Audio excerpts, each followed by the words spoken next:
Okay, looks like we're live. Namaste and welcome to another edition of the Bharatvaarta Weekly with me, Roshan Karyappa.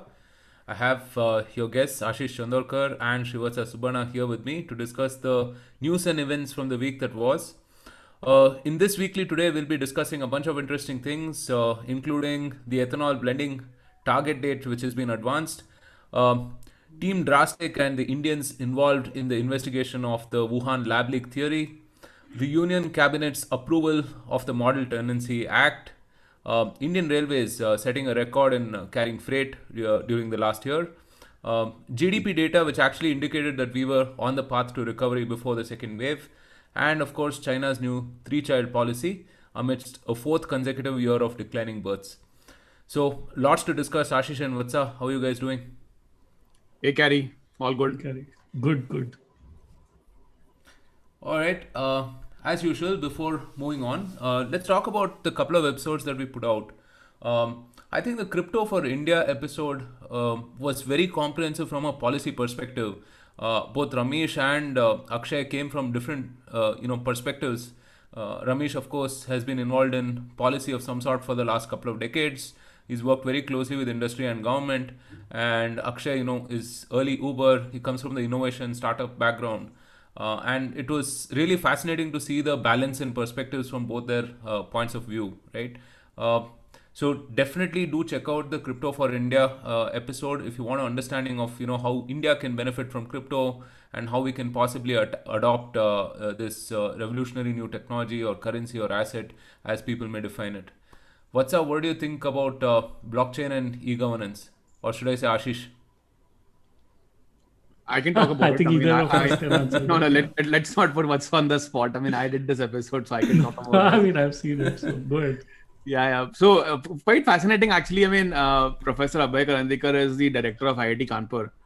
I think that's the closest I would have got to an IIT ever in my life to do. to do.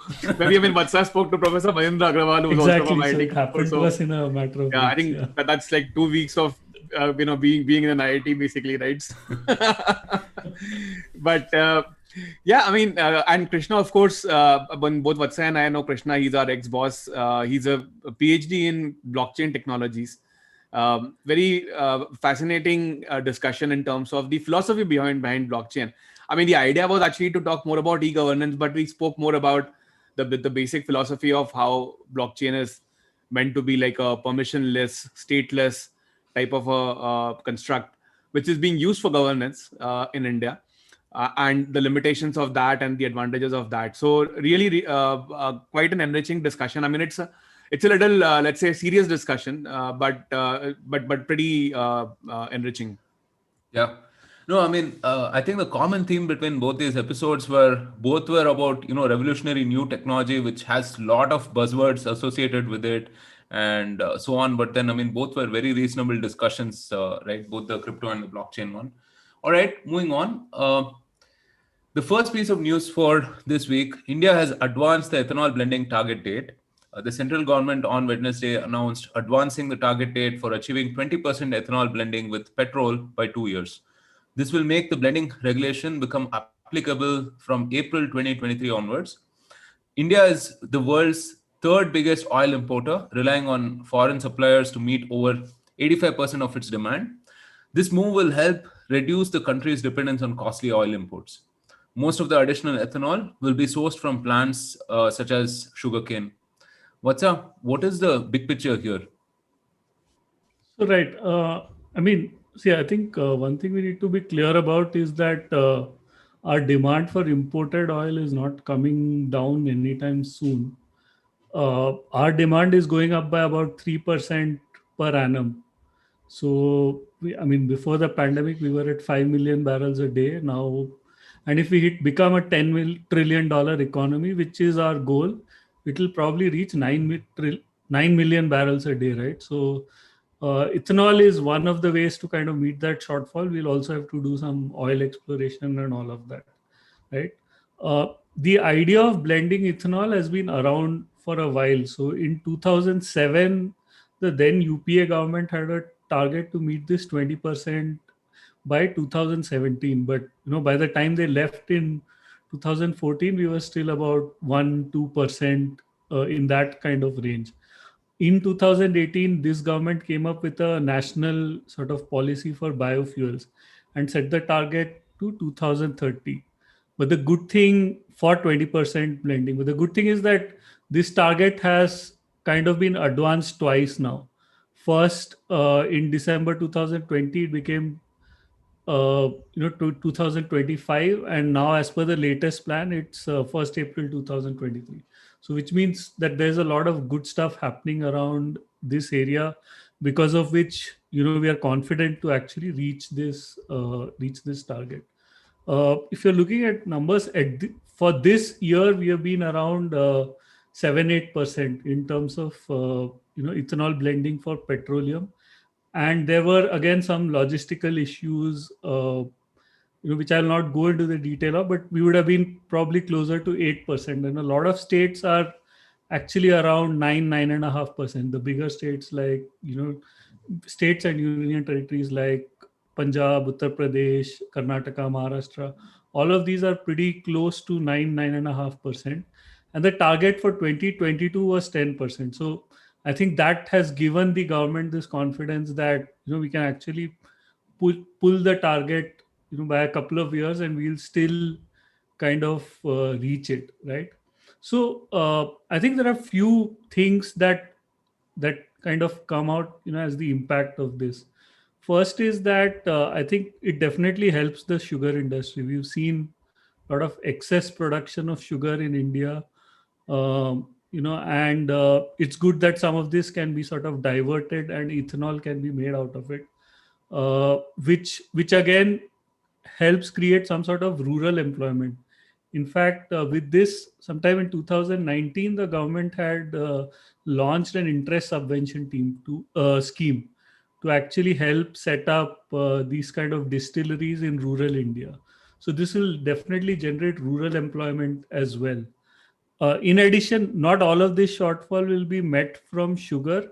Some of it will also be met from grains. So, grains that go bad or are not fit for human consumption, etc., can be diverted here. Again, we had covered this in one of our earlier weeklies where we spoke about the national biofuel policy as well. So that's like another benefit that will come out of it.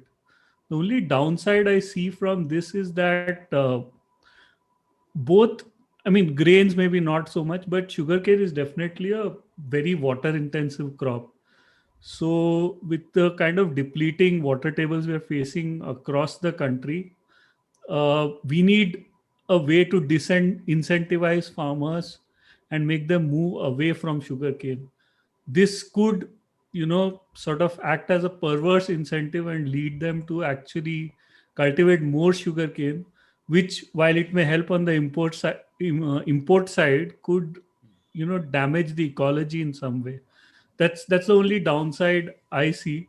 But I think overall it's a great move that for the first time we are seeing that something that was supposed to be done by 2030 will probably be done 6 or 7 years earlier.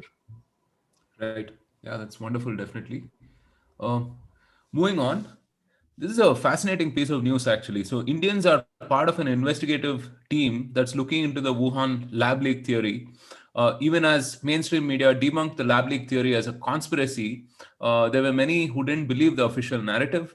They formed a team called Drastic, decentralized, radical, autonomous search team investigating COVID 19. They've discovered the possible origin of SARS-CoV-2, tracing it down to a mineshaft in China where 3 workers died in 2012. They also found that the Wuhan Institute of Virology was actively working with these viruses in unsafe conditions. At the forefront of the movement is an Indian from West Bengal, known only by his Twitter handle at the Seeker268. He has been instrumental in uncovering documents that point to COVID 19 being grown in a lab. Ashish, this is fascinating, right? I mean, I think cutting edge journalism is coming from nameless, faceless people. Yeah, so there are, I would say there are three aspects to look at, Gary. So first is that it appears that because President Trump once started blaming China for the virus, the entire journalistic community in the West went against that theory. So there was no real foundational basis for their objection to investigating whether China was involved or not, but simply because it was there was a theory endorsed by Trump, so it had to be wrong, right? So I think that it just appears to me that practically every field has become more political than politics itself, right? So I mean, it's kind of strange that scientists would scientists world over. I mean, it's not just one or two individuals, right? So it's like almost everyone uh, went against that, even considering the possibility that there could be a lab leak. Secondly, media was quick to jump, like the same media which was writing articles about how the virus should not be called Chinese virus is now writing articles about Indian variant of the virus, of which they will not talk about the origins, right? So I think that hypocrisy is kind of there to be seen, and it also shows that how far your money and influence can go in the academy and media, and also in media, if you can really sponsor some of the businesses in terms of, I mean, legal and not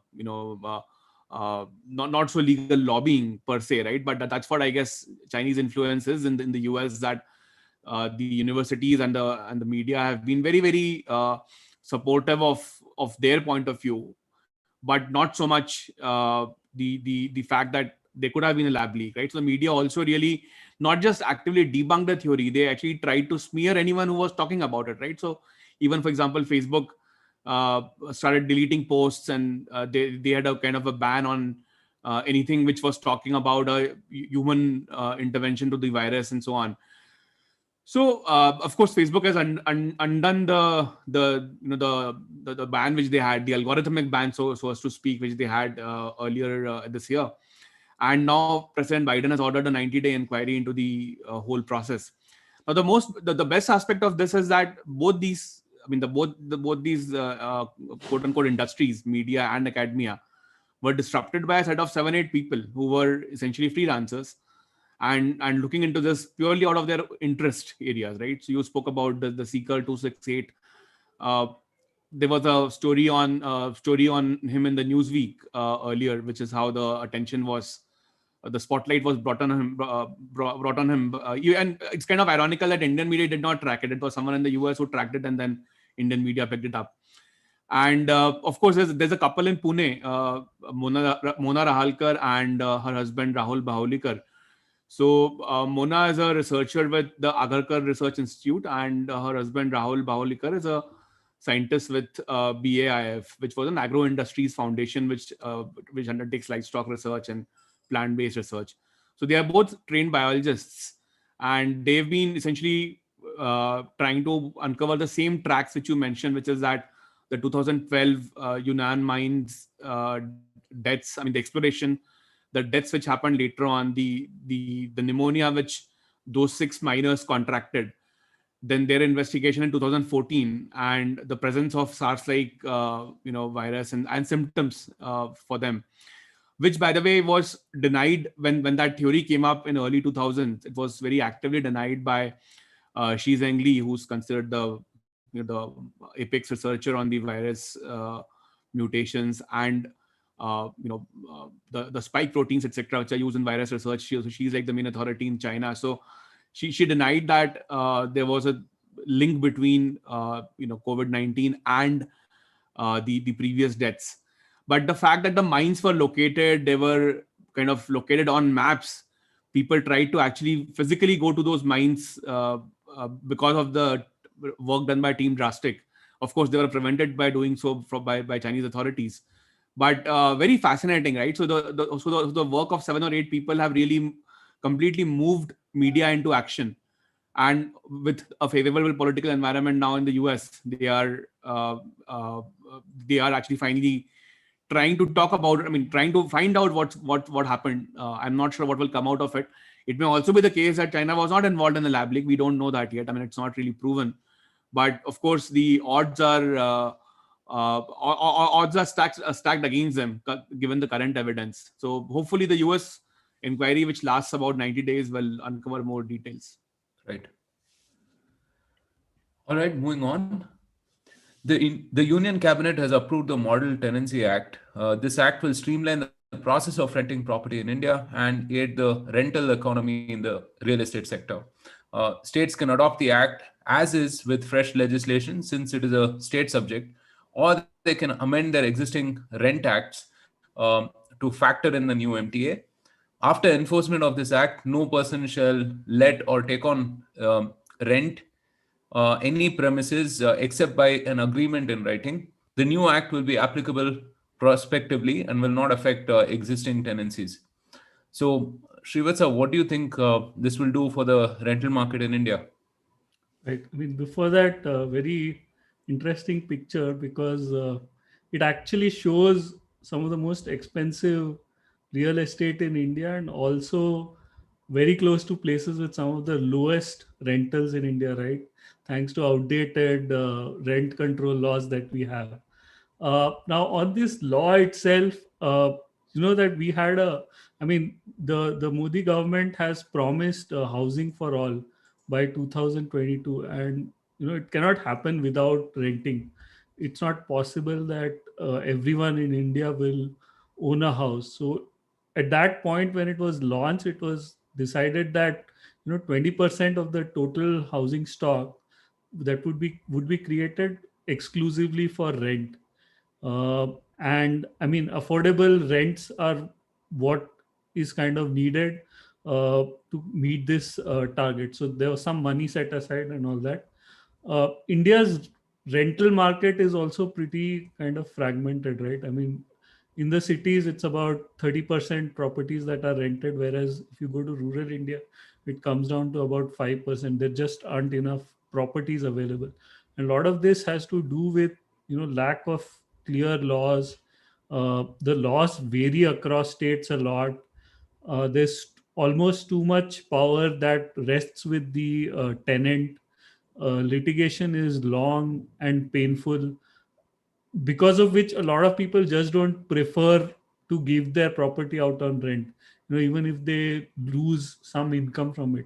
So what this Model Tenancy Act does is it tries to address, and the reason it's called Model Tenancy Act is because fortunately or unfortunately this is a state issue. So each state will eventually build on this and create sort of its own set of laws. So this cannot be imposed by the government across states. So the thing with the Model Tenancy Act is it clearly delineates some of the responsibilities between the tenant and the owner. It sets some limits on things like security deposits, how frequently can rent be increased, what happens when the agreement lapses, and so on and so forth, right? So it tries to kind of strike a balance between protecting the rights of both the owner and also the tenant, right? Uh, so from that point of view, I think it's a good step ahead. It'll probably take a year or so to kind of fully materialize. uh, because I think one thing that we have to understand is that because of as I mentioned, the laws that are so heavily skewed towards tenants wherever they exist in the larger cities, there is like a trust deficit that has built up over years, right? And what this act does is it tries to codify some of the responsibilities so that this trust deficit comes down. Other things like capping the security deposit, etc., will probably mean an end to the jokes that you have to sell a kidney to pay the security deposit and so on. But I think net it's a good step ahead. Now the ball is in the hands of the states and the cities. I think they have to take this forward, codify it, set up, the rent codes. The rent codes is an important part of this act. They have to be set up, uh, in each sort of town and locality and so on. So this becomes important. So now how it is operationalized is up to the individual states and cities, and that would be interesting to see how they take it forward. But this, if it's done properly, it will definitely solve for a lot of problems that exist in the housing markets today, especially in the larger cities where you see a lot of vacant flats, vacant houses which are not given for rent simply because of the fear that the owner will not get it back. Interesting. So, despite the COVID-19 crisis, the Indian Railways has set a record in carrying freight during FY 2021. The railways loaded 1,233 metric tons during the year compared to 1,210 metric tons during the previous year. This translated into freight revenue of rupees 1 lakh 17,199 crore compared to freight revenue of 1 lakh 13,481 crore during the previous financial year, representing an increase of 3.28%. In addition to this, Indian Railways has also introduced the Kisan rail services and increased the speed of freight trains to about 45 kilometers per hour from around 22 to 24 kilometers per hour previously. Ashish, especially during the pandemic, we've seen that the railways has been integral to us, right? So, could you talk about this a little more? Yeah, this is quite an interesting development, and it's quite good for the logistics industry. The freight loading for the month of May was about 115 metric tons, which is a million tons, sorry, which is higher than 10% higher than the previous May 2000 month. And this was also the highest ever monthly loading for Indian Railways. So this is critical for two reasons. One is that we will soon have the DFCs live, right, or at least parts of the two DFCs live, Western and Eastern. We've been talking about it on Bharatvaarta for on a few weeklies. We've covered the DFCs. Now, the DFCs are dedicated corridors, so as the name suggests. So, uh, the connectivity between different parts of the country will improve. So, if railways becomes the mode of choice for logistics, and if it is proven in the Eastern Western DFCs, then there'll be incentives for railways to invest in other 3 or 4 DFCs which have been planned, right? So the south the on the southern side, basically south and eastern coast. So I think that is an important development. I think it's a good proof of concept for railways also. Secondly, when railways is used for freight, it also means that the road network gets decongested to some extent. Railways is much more environmentally friendly way of transportation of goods than the usual road transport in India. But India is one of the few countries where road transport is very prominent. Most of the other large countries use railways or inland waterways or even sea routes for their transportation of their in the internal goods. So this kind of changes the loads the dice in favor of railways. In fact, it is estimated that they will capture a 30 to 40% market share once the two DFCs are fully live. So interesting development from the point of view of the fact that we will get more investment in railways infrastructure, and the roads will then get decongested. So which also means that the passenger uh, vehicle speed on roads also improves eventually. Today the roads aren't fast enough in India, mainly because the roads are blocked by transporters, right? Effectively, I mean they move much slower than passenger vehicles. So it's again both ways. It will disrupt, unfortunately, the the commercial vehicles industry a little bit. So we need to see how that plays out. Maybe they will have to invest more on the last mile logistics and not on the large trucks. But we will see. All right. In some interesting news again, the GDP data has shown that India was actually on the path to recovery before the second wave. Many high frequency indicators reflecting consumption and investment demand showed deterioration in the months of April and May when the second wave hit. Now they're showing some improvement. But the pickup in demand will depend on how fast we're able to vaccinate the population. With the decline in the number of new COVID cases and gradual unlocking announced by a few states, demand will pick up or is expected to pick up in the next few months. What's up? Looks like, I mean, the light is here at the end of the tunnel. Yeah, I mean, absolutely. Uh, I think, I mean, we've our GDP has fallen by about 7%, right, this year, which is one of the which makes us one of the worst performing countries. Although there are other countries like UK, Italy, France, which have done worse than us. But other developed countries have also done better than us, right? Probably due to the like full-fledged lockdown that we had at the start of the last financial year, which again benefited us in some ways, but kind of hurt us economically. Uh, and while the number says that it's fallen by 7%. I think there is some bits of good news there, right? So first thing is we've come out of the technical recession in the sense that after 2 quarters of negative growth, we've had 2 quarters of positive growth. So we're definitely, seen the worst in terms of economics. uh, but I think the numbers also probably hide some of the damage that has been done to the economy.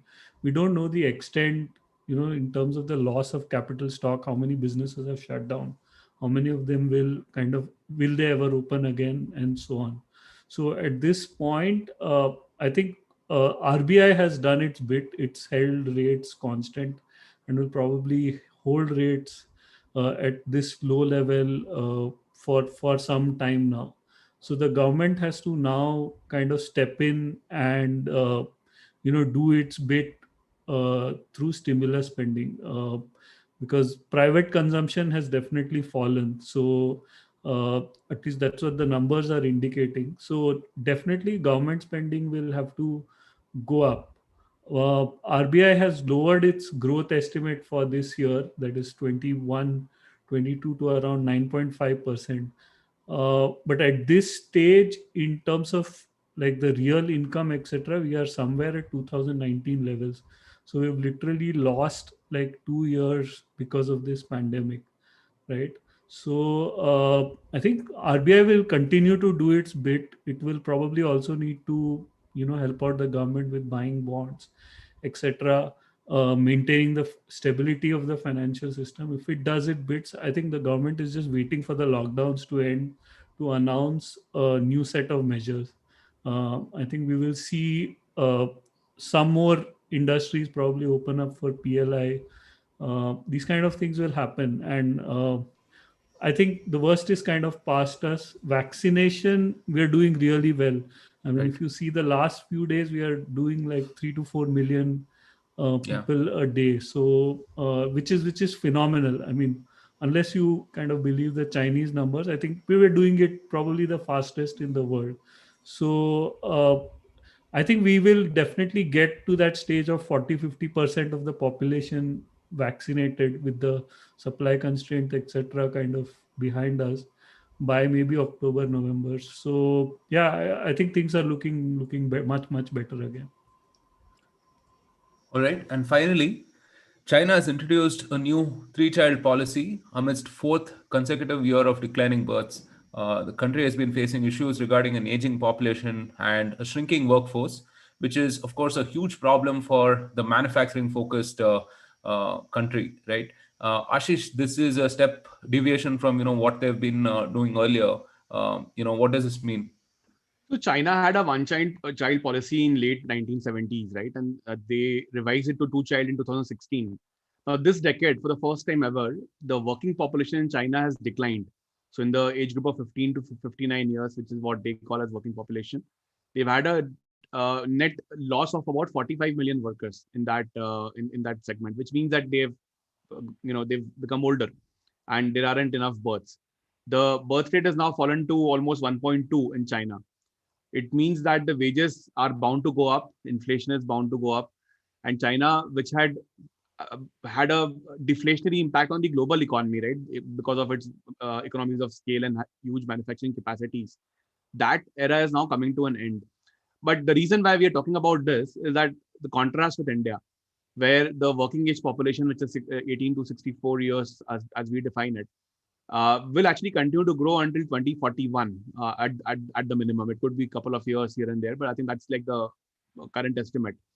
So uh, this is a very interesting juncture in geopolitics where China is reducing workers and the world is looking to move away from China in terms of production capacities. So if the two can meet and if India can take advantage of that shift, because we will have the workforce and if we can train them in the right skills, that could be a huge manufacturing boom for India. By huge, I mean relative to our own previous history. Not that we will be able to catch up with China of the 1990s to till now for the last 3 decades, but the fact is that we can do much more better, much more than what we've been doing all along relative to our own economy. So I think that is the main crux of this discussion. Of course, the picture will get clear in the next 2-3 years in terms of what has India attracted when the PLIs play out and all the various reforms come together. But it's an interesting opportunity for India, and as economists say that demographics is destiny. Uh, I mean, beyond social destiny, there's also an economic angle here to tap into. So let's see if we can do that. Right. Great article by the same name, Ashish, this week. So do check out Swaraja for Ashish's article on the same. All right. So that's a wrap from us here on this generations coming in. Do keep saying that we're underrated as we grow. Hopefully, we'll catch up, right? And also, a couple of announcements as we mentioned before. We're on Patreon. The Plus and the Prime plans are available. These will give you access to premium subscriber only content, and you could also get a chance to interact with us on AMAs and so on and so forth. Speaking of, the Bharatvaarta Weekly will soon be going premium only, right? So from the 51st episode, which we're a few episodes away, will be premium only, and look forward to seeing all of our regular listeners and viewers, subscribe to our premium plan, so we can continue this Sunday tradition. All right, so that's about it from the three of us. Thank you so much for joining us, and look forward to seeing you next week. Until next week, do stay safe, take care, and hopefully you can vaccinate as well. So that's about it. Jai Hind.